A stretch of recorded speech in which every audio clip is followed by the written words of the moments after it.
We back with it. We back with it. Chocolate alignment at its finest. I know you see it in alignment. Give yourself a clap and drop nines in the comments. Clap it up. Clap it up. We winning. Victory will be ours. The truth will be bestowed. All what I'm asking you to do is remember, even through the ugly, you have to remember. Even when it was the bad times, you have to remember. You have to become stronger. You understand? This is the part 2 of Let Us Make a Slave. If you didn't catch the part 1 of James, the William Lynch speech made on the James River in 1712, that's part 1. This is going to be part 2. Go check out part 1. That's the speech he actually gave on the water to the people that had slaves, you know. Okay? You may ask me, am I Islam and this? No, I do this only and I wear these colors just because green is our land, red is our blood, black is our skin. But let us begin. Let's make a slave. The origin and development of a social being called Negro. That's what they call a slave. The origin and development of a social being called a social being. We're social beings. Called Negroes. Oh, we're Negros too. Negros. Which is simply colors. Let us make a slave. What do we need? First of all, we need a black nigger. A pregnant nigger, B-word, and her baby nigger boy. That's read them and weep. I mean, it's right there, word for word. Word for word. Second, we will use the same basic principles that we use in the breaking of a horse, combined with some more sustaining factors. What we do with horses is that we breed them from one form of life to another. That is, we reduce them from their natural state of mind in nature, whereas nature provides them with the natural capacity to take care of their needs and their offspring needs. We break their natural state of independency and thereby create a dependent state so that we may be able to get from a useful production for our business and pleasure. Now these are the cardinal principles for making a Negro. This is what they said. For fear that our future generations may not understand the principles of breaking both horse and man, we laid down the art. For we are to sustain our basic economy. We must break and tie both the beasts together, the nigger and the horse. Now remind you, these are words. I'm not making these words up. I am you. This is what they wrote. This is how they feel. Remember, you're a social being. You're a social experiment. Let's continue. We understand that short-range economic planning results in periodic economic chaos, so that to avoid turmoil in the economy, it requires us to have breadth and depth and long-range comprehensive planning, articulating both skill and sharp perception.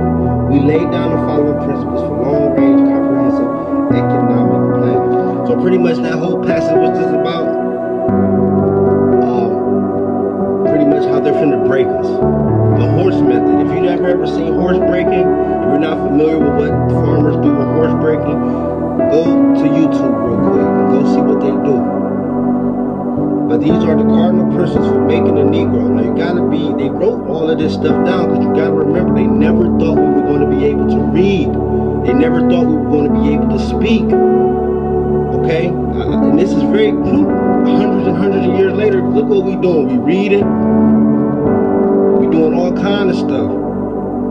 Okay? I'm not here to talk about me being racist because I'm not. This isn't about a racist post. This is about facts. Let's continue. The cardinal principles for making a Negro, a nigger, a nigger, however you want to call it, black, African American, whatever you want to call it. Number one, both horse and nigger are no good to the economy in the wild or its natural state. They talk about you just waking up in the morning and just want to catch a breeze and take a walk. That's your natural state. You can't even do that. They don't feel comfortable with that. Number two, both must be broken and tied together for orderly production. Number 3, for orderly future, special and particular attention must be paid to the female and the young. I'm gonna let that brew. 4, both must be crossbred to produce a variety and division of labor. 5, both must be taught to respond to a new and peculiar language. And number 6, psychological and physical institutions of confinement must be created for both. Now you understand, this number 6 is the one I really want to get into. When they say psychological and physical institutions of confinement must be created for both. Now what are physical institutions? Prisons, jails. They say psychological confinements. What was those? Y'all remember them rehabs? Not rehabs when you want to, I'm talking about the ones that was, they made you go to.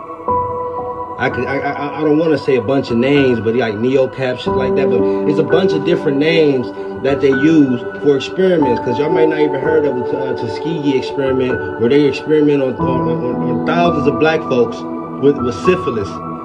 And even though some of them may signed it, but they didn't read that fine print. They didn't read what was in between that print. And they got fucked over. A lot of them died with syphilis, passed their syphilis onto their children. You understand? But they knew what they were doing with these cardinal rules. That's why it was implicated like this.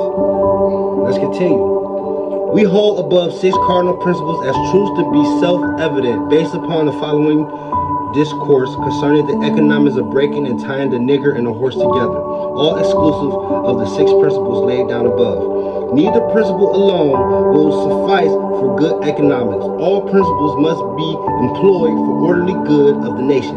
Accordingly, both a wild horse and a wild natural nigger is dangerous even if captured. We're talking about it like we're livestock, okay? Let's continue. For they will have a tendency to seek their customary freedom, and in doing so, they might kill you in your sleep. Fear. That's how they build enough fear amongst the young people. You cannot rest. They sleep while you are awake, and are awake while you sleep. They are dangerous around the family house, and it is required too much labor to watch them away from the house. Above all, you cannot get them to work in their natural state. Hence, both the horse and the nigger must be broken. That is, to break them from one form of mental life to another. Keep the body and take the mind. In other words, break the will to resist. Now, the breaking process is the same for both horse and the nigger. Only slightly